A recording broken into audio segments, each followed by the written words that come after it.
जय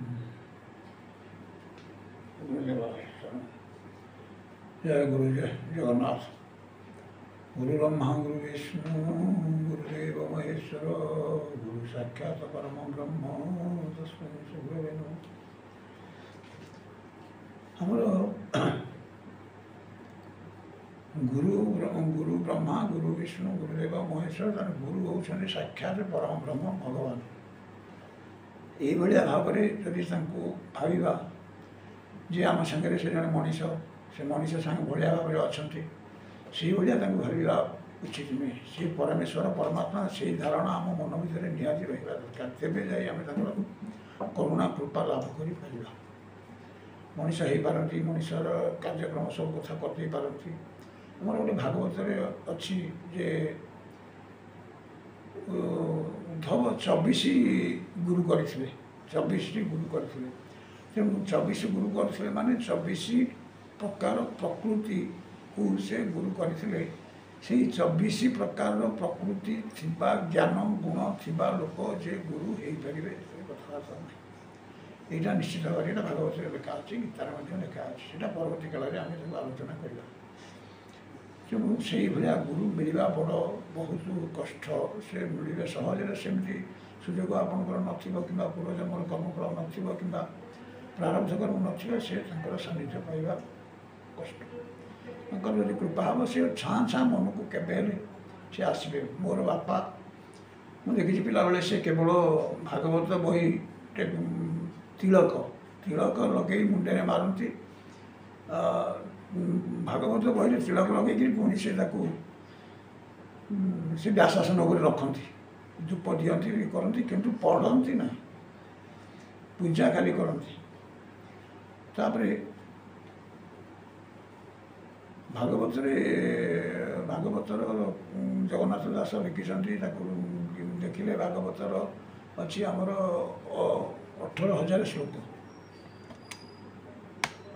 जो प्रथम स्कंद ठू एकादश स्कंद 12 स्कंद पर्यंत से अच्छी 335 अध्याय। तेणु सेमती से हिसाब से कराई प्रतिदिन गोटे अध्याय आम पाठ कले वर्षक 365 दिन हूँ तो 30 दिन एपट सेपट हो पाए। तेणु 335 अध्याय पूरा अच्छी प्रथम स्कंद ठारू एकादश स्कंद 12 स्कंद पर्यंत। तार सब श्रेष्ठता भीतर अच्छी एकादश स्कंद भागवत प्रथम स्कंद ठारू एकादश स्कंद पर्यंत ता भितर जाबतीय प्रत्येक माने सृष्टि आरंभ ठारू शेष पर्यंत जहाँ किसी अच्छी पाठ कले सब लिखाई। आहरी गोटे कथा हूँ भागवत आमको जगन्नाथ दास ओडिया भाषा अनुवाद करते राजकिशोर दास अनेक मध्य आहरी ओडिया भाषा अनुवाद करके लिखिं।